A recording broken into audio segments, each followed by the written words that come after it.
Today we're going to have a interesting glance and a preview look at the NZXT Phantom chassis, the enclosure right here.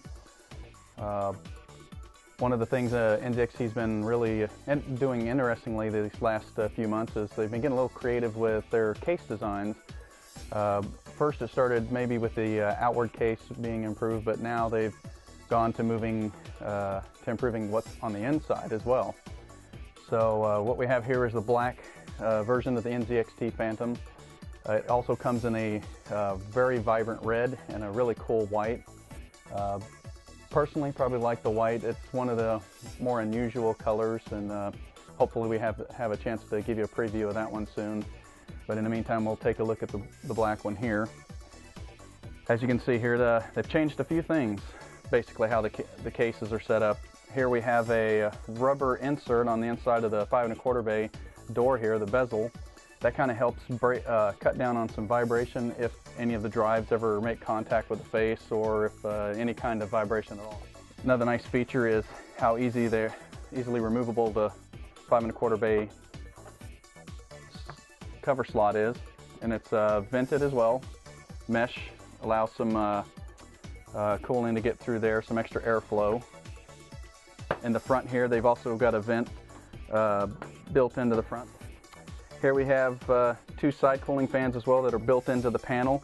They have an option here for a great big 200mm fan or thereabouts. It doesn't come with one. It actually just comes with the fan filter over this vent here.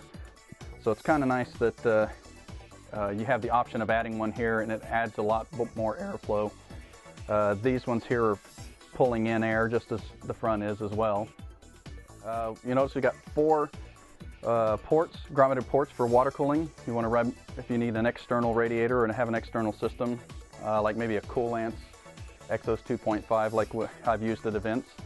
You've got an exhaust fan, a white blade as well. This one here is set to exhaust the air, so common 120mm in case you want to add some little extra flash to it. They've gone and given you a vented PCI slots to help with a little more airflow, which is also kind of nice. Other side we have a vented as well. There aren't any case fans here, mainly because this area behind the motherboard tray is set up for wire management.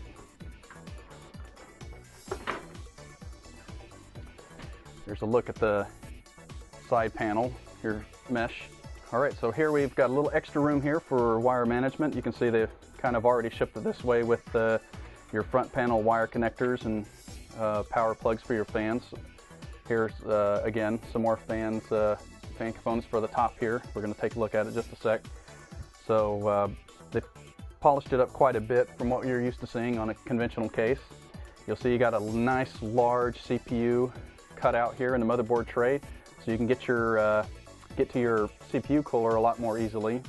Nobody likes to have to take one out if they can avoid it. Little extra loops here machined into the metal for adding more wires. If your power supply, once your power supply is installed, you can actually manage those back here. Use some zip ties or whatever you might want. You see here we have some extra grommets for running extra wires through if need be, tucking them out of the way. All right, here we got to look at the inside cooling fans right here, little white blades. They've changed up the pattern and the design of these. I believe these actually run a lot more silent than you would think. There's not much noise coming from these given the fan design. And inside behind there you can see the included little mesh for filter, your little filter for keeping some of the dust bunnies out. And here you have your large side panel filter to help kind of cut down on more dust bunnies getting in and out. Starting with the toolless features it looks like something you could pull out, but in fact actually what you do is you simply press down on both sides, and that's how you want to set it up just before you're done. Actually it's just this side.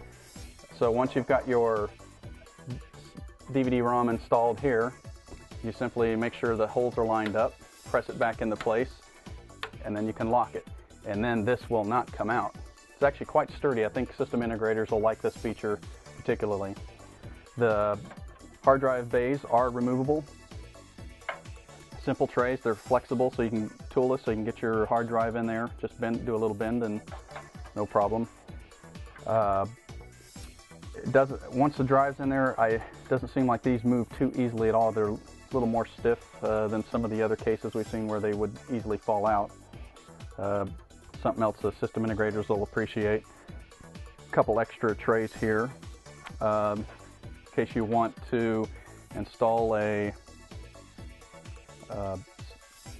SSD. You'll notice there's a couple extra holes here. Make SSD installation easier, or you can just use the adapter brackets that might come with your retail. Again, grommeted ports here, getting your wires in and out.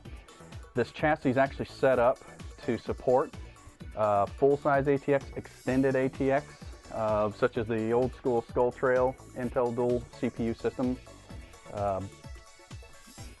You actually have your hole patterns here. One of the features that you probably couldn't tell, the top cooling fan, which is power controlled here in the back, speed controlled. You also have your eSATA, USB, and mic, headphone outputs. And one nice touch feature here is the buttons are actually very quiet. You can just barely hear those. And they're covered with rubber, make them look a little more high quality. And you have fan control, built-in fan control here for 5 fans. And of course, there's the unique feature shaped to the top there, given to this particular chassis. On the inside, the top inside here, they've included you have an option to add another fan if you want to order one and install it yourself. I find that these types of chassis actually do quite well if you have 2 fans up top that are quite large. It helps keep the air moving straight up and out. And of course, here at the bottom you see vents. Cool air comes in through the bottom here. The fans will help direct the cool air through the hard drives. There's a actual removable fan filter here on the bottom. The way this works, you install your power supply. As long as the fan is here at the bottom, it pulls the cool air in straight out the back. Pretty simple, actually. So as you can see, the Phantom's actually a really sexy case. It's something new that NZXT has been working on with their image, and given especially the white and red colored cases, I think they might actually have a pretty good winner here. Thank you for watching.